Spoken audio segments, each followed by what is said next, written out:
1806년 초 니콜라이 로스토프는 휴가를 받아 돌아왔다.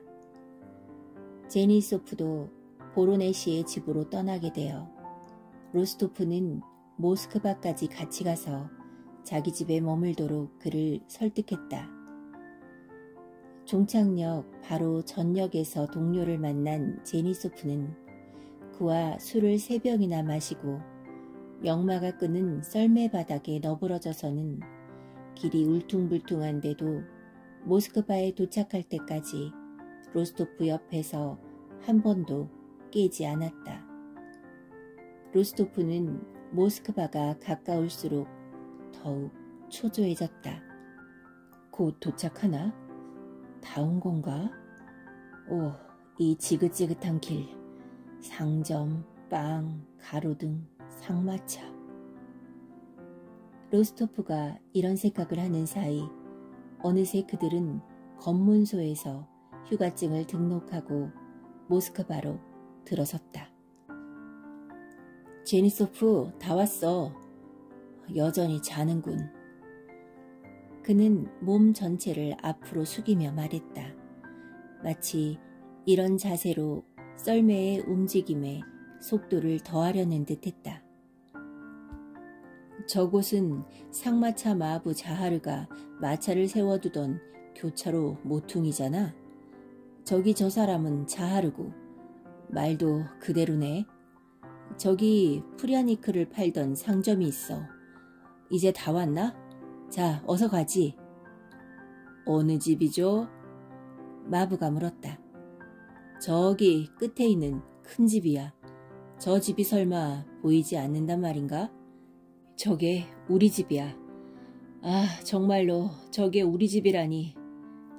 로스토프가 말했다. 제니소프, 이제 곧 도착해. 제니소프는 고개를 들고 기침을 했지만 아무런 대꾸도 하지 않았다. 드미트리. 로스토프는 마부대에 앉은 하인에게 말을 걸었다.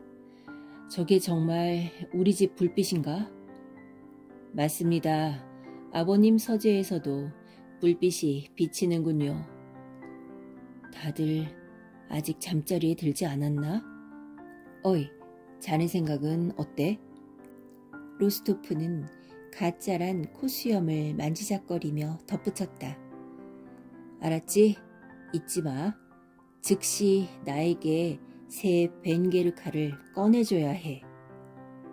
그러고 나서 마부에게 소리쳤다. 자, 어서 가. 그는 다시 고개를 떨어뜨린 제니소프를 돌아보며 말했다.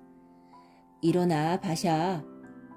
썰매가 새 집 너머로 그의 집 마차 승강장이 보이는 곳에 이르자 로스토프가 소리쳤다. 자, 보드카 값으로 3루블을 줄 테니 어서 가, 어서. 그에게는 말들이 움직이지 않는 것처럼 느껴졌다. 마침내 썰매가 마차 승강장을 향해 오른쪽으로 돌았다. 로스토프는 머리 위로 석고가 떨어져 나간 낯익은 코니스, 형광계단, 보도의 기둥을 보았다. 그는 썰매가 먹기도 전에 훌쩍 뛰어내려 현관 방으로 뛰어들었다. 집은 마치 누가 오든 상관없다는 듯 여전히 꼼짝 않고 무뚝뚝하게 서 있었다. 현관 방에는 아무도 없었다. 아, 하느님, 다들 별일 없을까? 로스토프는 심장이 멎는 기분으로 잠시 서 있다가 곧 현관 방 안으로 눈에 익은 휘어진 계단으로 내달리기 시작했다. 조금도 변하지 않은 문 손잡이가 백작 부인이 더럽다고 화를 내곤 하던 그 손잡이가 예전처럼 힘없이 열렸다. 대기실에는 수지 양초 한 자루가 타고 있었다. 미하일로 노인은 괴짝 위에서 자고 있었다. 외출할 때 데리고 다니는 하인으로 마차의 뒤쪽을 들어 올릴 만큼 힘이 센 프로코피는 앉아서 자투리천을 엮어 슬리퍼를 만들고 있었다. 그는 열린 문을 흘깃 쳐다보았다. 태평하고 졸음에 겨운 표정이 불현듯 기쁨과 놀라움이 뒤섞인 표정으로 변했다. 이런 세상에 젊은 백장님! 그는 젊은 주인을 알아보고는 큰 소리로 외쳤다.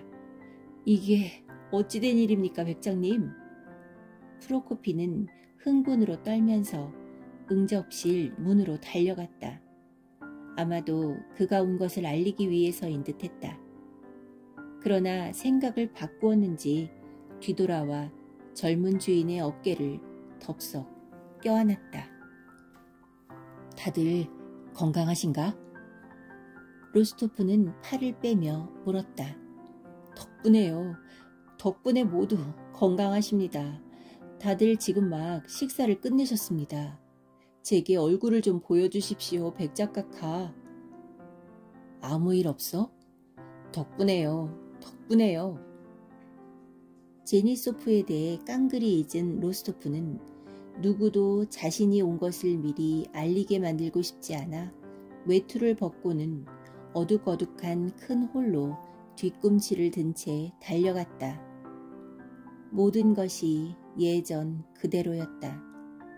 똑같은 카드놀이 테이블, 덮개를 씌운 똑같은 샹들리에.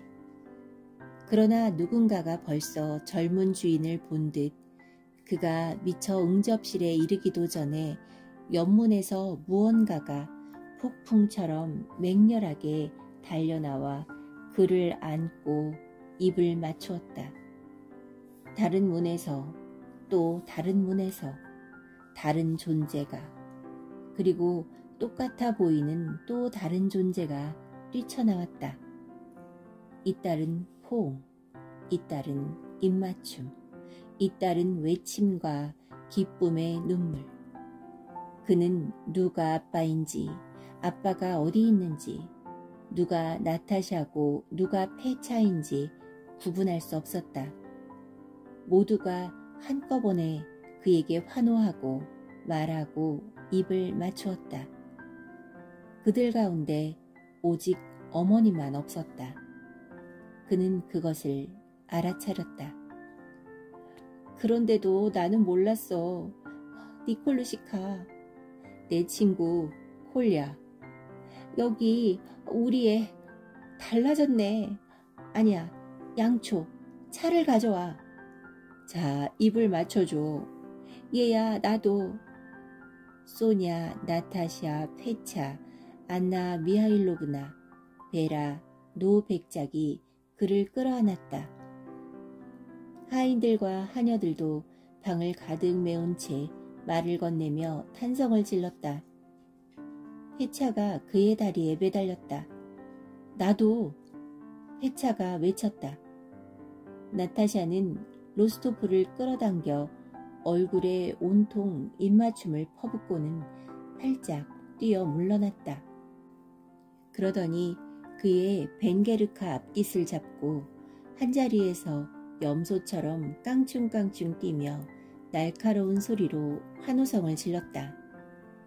사방에 기쁨의 눈물로 빛나는 애정어린 눈동자들이 있었고 사방에 입맞춤을 구하는 입술들이 있었다. 쿠마치 천처럼 얼굴을 붉힌 소냐도 로스토프의 팔을 부여잡고 그토록 그리워한 그의 눈동자를 향해 행복한 눈길을 보내며 온 몸을 빛내고 있었다. 소냐는 벌써 16살이었다. 그녀는 무척 아름다웠다. 특히 행복과 기쁨으로 생기를 띤 이 순간에는 더욱 그러했다. 그녀는 미소 띤 얼굴로 그에게서 눈을 떼지 않고 숨을 죽이며 바라보았다. 그는 고마워하며 그녀를 흘깃 보았다. 그러나 계속 누군가를 기다리고 찾았다. 노 백작 부인은 아직 모습을 보이지 않았다. 그러는 사이에 문가에서 발소리가 들려왔다. 걸음이 너무 빨라 도저히 어머니의 걸음 같지 않았다. 그러나 그 사람은 바로 어머니였다. 그가 없는 동안에 지은 듯 전에 본 적이 없는 새 옷을 입고 있었다. 모두가 그를 놓아주자 그는 어머니에게 달려갔다. 두 사람이 마주한 순간 그녀는 흐느끼며 그의 가슴에 쓰러졌다. 그녀는 얼굴을 들지 못하고 그저 그의 벤게르카에 붙은 차가운 끈장식에 얼굴을 대고 있을 뿐이었다. 제니소프는 홀에 들어와 서서 그들을 바라보며 눈시울을 닦았다. 아무도 그가 들어온 것을 알아차리지 못했다. 바실기 제니소프입니다. 아드님의 친구지요. 그는 의아하게 바라보는 백작에게 자신을 소개하며 말했다. 어서 와요. 알지요. 알다마다요. 백작은 제니소프에게 입을 맞추고 얼싸안으며 말했다.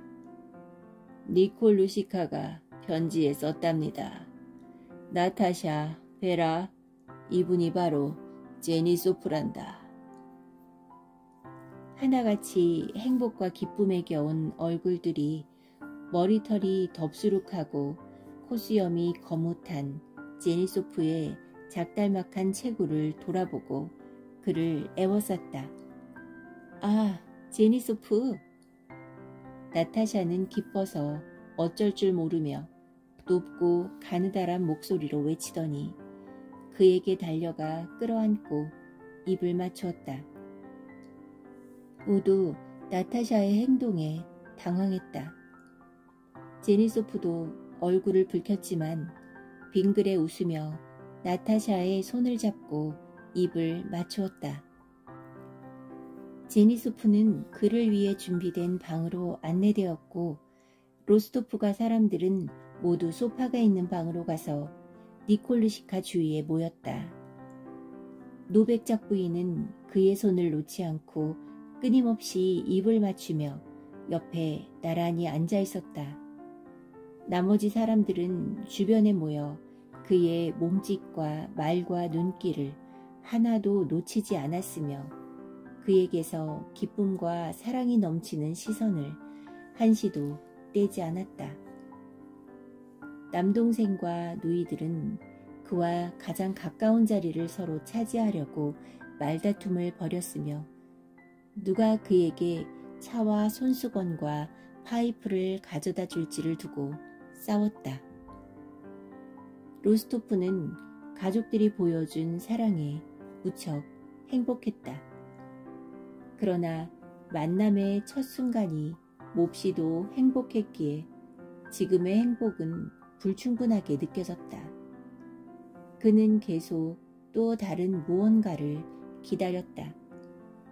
다음 날 아침 여정에서 돌아온 사람들은 9시가 넘도록 잠을 잤다. 그들의 방과 붙은 또 다른 방에는 기병도, 배낭, 가죽주머니, 활짝 열린 여행가방, 더러운 부츠가 여기저기 흩어져 있었다. 박차가 달린 부츠 2켤레는 깨끗이 손질되어 방금 막 벽 앞에 놓였다. 하인들이 세면기, 면도를 위한 뜨거운 물, 깨끗이 손질된 옷을 가져왔다. 담배와 남자의 냄새가 떠돌았다. 헤이, 그기시카, 파이프 줘. 바시카 제니소프가 목신 소리로 외쳤다. 고스토프, 일어나. 로스토프는 눈꺼풀이 들러붙은 눈을 비비며 뜨뜻해진 베개에서 헝클어진 머리를 들었다. 뭐야, 늦었어? 늦었지, 9시가 지난걸? 나타샤의 목소리가 대답했다. 옆방에서 풀먹인 드레스에 바스락거리는 소리와 아가씨들의 속삭임과 웃음소리가 들려오고 살짝 열린 문틈으로 하늘빛의 무언가와 리본과 검은 머리카락과 명랑한 얼굴들이 아른거렸다. 로스토프가 일어났는지 알아보러 온 나타샤와 소냐와 페차였다. 니콜렌카, 일어나.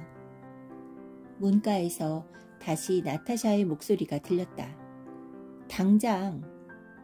그 사이 옆방에서 기병도를 발견하고 그것을 손에 쥔 페차는 소년들이 군인다운 형의 모습에서 느끼곤 하는 희열을 맛보았다.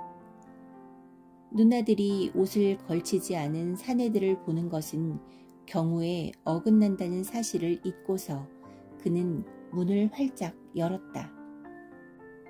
형 칼이야? 그가 소리쳤다. 소녀들은 팔짝 뛰며 물러났다. 제니소프는 놀란 눈을 한 채 털이 덥수룩한 다리를 이불 속으로 감추며 도움을 구하기 위해 친구를 돌아보았다.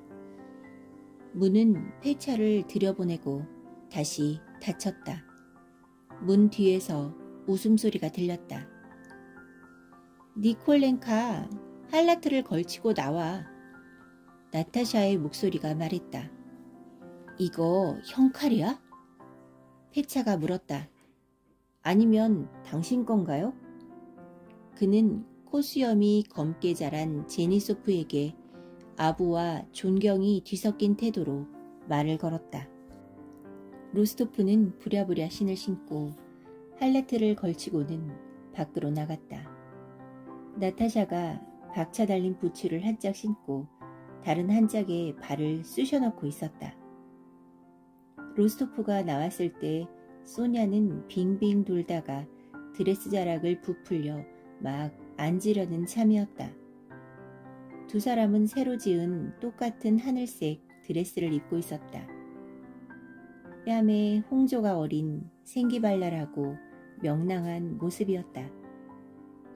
소냐는 달아났고 나타샤가 오빠의 손을 잡고서 소파가 있는 방으로 끌고 갔다. 그렇게 두 사람의 대화가 시작되었다. 수천 가지 사소한 것들에 대해 서로 묻고 대답하느라 숨이 찰 정도였다. 그런 것들은 오직 그들만이 흥미를 가질 만한 것들이었다. 나타샤는 그의 말 한마디 한마디에, 자신의 말 한마디 한마디에 웃음을 터뜨렸다. 자신들이 하는 말이 우스워서가 아니라 그녀 자신이 즐거워 웃음으로 튀어나오는 기쁨을 억누를 수 없어서였다. 아, 정말 훌륭해. 멋져. 그녀는 모든 이야기에 그렇게 말했다. 로스토프는 나타샤의 사랑이 뿜어내는 이 뜨거운 빗살에 영향을 받아 1년 6개월 만에 처음으로 자신의 영혼과 얼굴에 어린아이 같은 순수한 미소가 피어나는 것을 느꼈다. 집을 떠난 후로 그러한 미소를 한 번도 지어본 적이 없었다. 아니야, 들어봐. 그녀가 말했다. 오빠는 이제 완전히 남자가 된 거지? 난 너무 기뻐. 이런 사람이 나의 오빠라서. 그녀는 그의 수염을 건드렸다. 난 오빠 같은 남자들이 어떤지 알고 싶어. 우리와 똑같아? 아니, 소냐는 왜 도망갔지? 로스토프가 물었다. 거기엔 또 다른 사연이 있어. 소냐를 어떤 식으로 부를 거야? 너? 아니면 당신? 상황에 따라. 로스토프가 말했다. 소냐에게 당신이라고 해. 부탁이야. 나중에 다 이야기해 줄게. 도대체 왜? 그럼 지금 말해줄게. 잘 알겠지만 소냐는 내 친구야. 그녀를 위해서라면 팔을 찢어도 좋은 그런 친구란 말이야. 자, 봐. 그녀는 한쪽 모슬린 소매를 걷어올려 길고 가늘고 부드러운 팔에서 어깨 아래로 팔꿈치보다는 훨씬 높은 곳에 붉은 자국을 보여주었다. 이건 소냐에게 나의 사랑을 보여주기 위해 불로 지진 거야. 그냥 자를 불에 달구었다가 이렇게 꾹 눌렀어. 그들의 옛 공부방에서 팔걸이 위에 쿠션이 달린 소파에 앉아 나타샤의 그 감당할 수 없을 만큼 생기발랄한 눈동자를 들여다보는 사이에 로스토프는 다시 그의 가족과 어린 시절의 세계로 들어갔다. 자신 외에는 누구에게도 의미를 갖지 못할 세계. 그러나 그에게 인생에서 최고의 기쁨 가운데 하나를 선사해준 세계로. 그리고 사랑을 증명하기 위해 자로 팔을 지진 것이 그에게는 황당한 짓으로 보이지 않았다. 그는 이해했기에 놀라지 않았다. 그래서 어떻다는 거야? 그는 그저 이렇게 물었다. 그러니까 우리는 정말 친구야. 정말로 친한 친구란 말이야. 자로 이런 걸 하다니 바보 같은 짓이겠지. 하지만 우리는 영원히 친구야. 소냐는 누군가를 사랑하게 되면 영원히 사랑해. 난 그게 이해가 안 돼. 난 금방 잊어버리니까. 그래서 소냐는 나와 오빠를 무척 사랑해. 나타샤는 갑자기 얼굴을 붉혔다. 그러니까 오빠도 기억하겠지? 여기를 떠나기 전에. 소냐는 그렇게 말해. 오빠가 그 모든 것을 다 잊었을 거라고. 소냐는 말했어. 난 언제나 그를 사랑해. 하지만 그를 자유롭게 해주자. 훌륭해. 훌륭하고 고결해. 그렇지 않아? 그렇지. 정말 고결하지? 그렇지? 나타샤는 흥분한 모습으로 아주 진지하게 물었다. 그녀는 지금 한 이야기를 예전에도 눈물을 흘리며 말한 적이 있는 듯 했다. 로스토프는 생각에 잠겼다.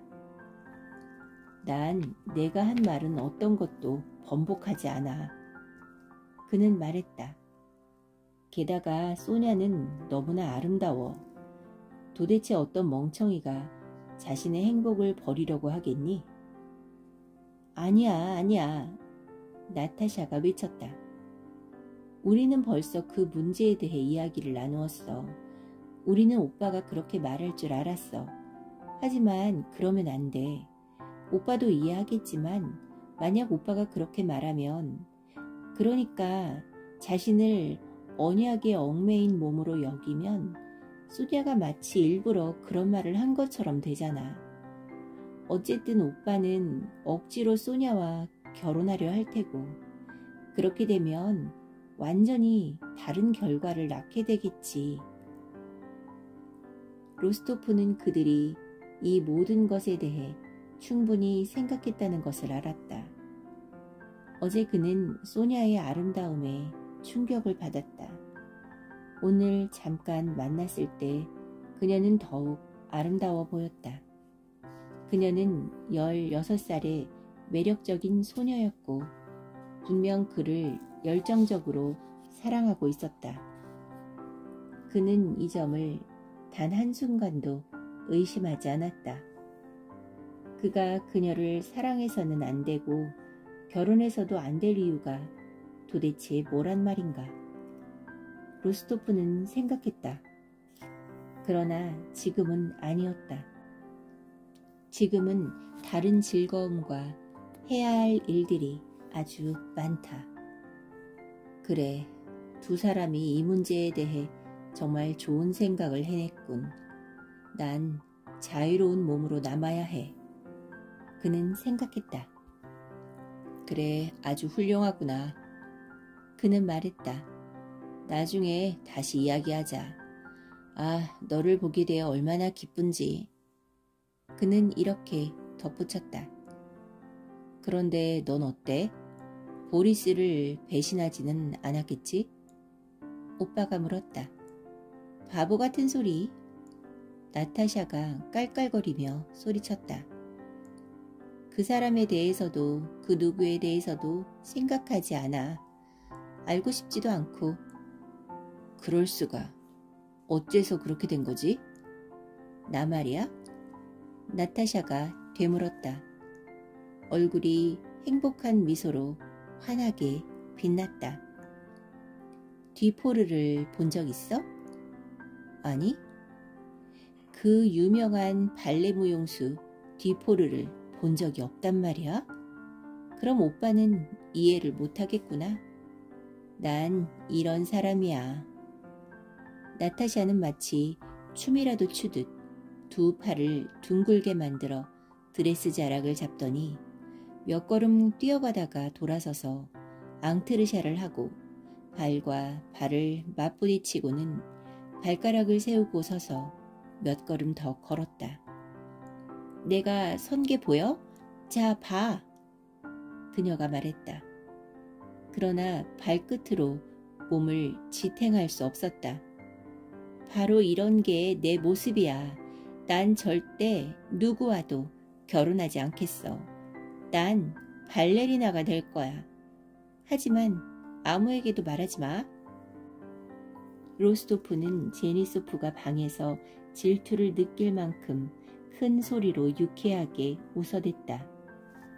나타샤도 웃음을 참지 못하고 그와 함께 깔깔거렸다. 그래도 정말 잘했지? 그녀는 계속 말했다. 잘했어. 이제 보리스와는 결혼하고 싶지 않은 거니? 나타샤의 얼굴이 확 붉어졌다. 난 아무와도 결혼하고 싶지 않아. 그를 보게 되면 똑같이 말할 거야. 정말? 로스토프가 말했다. 그럴 거야. 그런 건 다 시시해. 나타샤는 계속 제잘거렸다. 그런데 제니소프는 좋은 사람이야? 그녀가 물었다. 좋은 사람이지. 자, 갈게. 옷이나 입어. 제니소프라는 분 무서운 사람이야? 왜 무서운 사람이냐고 묻지? 니콜라가 물었다. 아니야, 바시카는 아주 좋은 사람이야. 오빠는 바시카라고 불러? 이상하네. 그럼 그는 정말 좋은 사람이구나. 정말 좋은 사람이야. 자, 얼른 차 마시러 와. 다 같이 마시자. 그러고 나서 나타샤는 발끝으로 일어나 발레리나처럼 방에서 걸어나갔다. 그러나 행복한 15살 소녀다운 미소를 짓고 있었다. 응접실에서 소냐와 마주친 로스토프는 얼굴을 붉혔다. 그는 그녀를 어떻게 대해야 할지 몰랐다. 전날에는 만남의 기쁨이 솟아나는 첫 순간에 서로 입을 맞추었지만 오늘은 그럴 수 없을 것 같았다. 어머니와 누이들을 비롯한 모든 사람들이 뭔가 묻고 싶은 눈초리로 바라보며 그가 소냐에게 어떻게 행동하는지 보려고 기다리는 것 같았다. 그는 그녀의 손에 입을 맞추고 당신이라고 불렀다. 그러나 마주친 그들의 눈은 서로를 친근한 호칭으로 부르며 부드러운 입맞춤을 나누었다. 그녀의 눈빛은 나타샤를 사절로 삼아 감히 그에게 그의 언약을 떠올리게 한 것에 대한 용서를 구하고 그의 사랑에 대한 감사를 전했다. 그의 눈빛은 자유를 제한한 데 대한 감사를 그녀에게 전했다. 그리고 무슨 일이 있어도 그녀를 사랑하지 않는 일은 절대 없을 거라고. 왜냐하면 그녀를 사랑하지 않을 수 없기 때문이라고 말했다. 그런데 정말 이상한걸? 베라는 모두가 침묵한 순간을 틈타 말했다. 지금 소냐와 니콜렌카가 마주쳤을 때 서로 모르는 사람처럼 존댓말을 썼어. 언제나 그렇듯 이번에도 베라의 지적은 정확했다.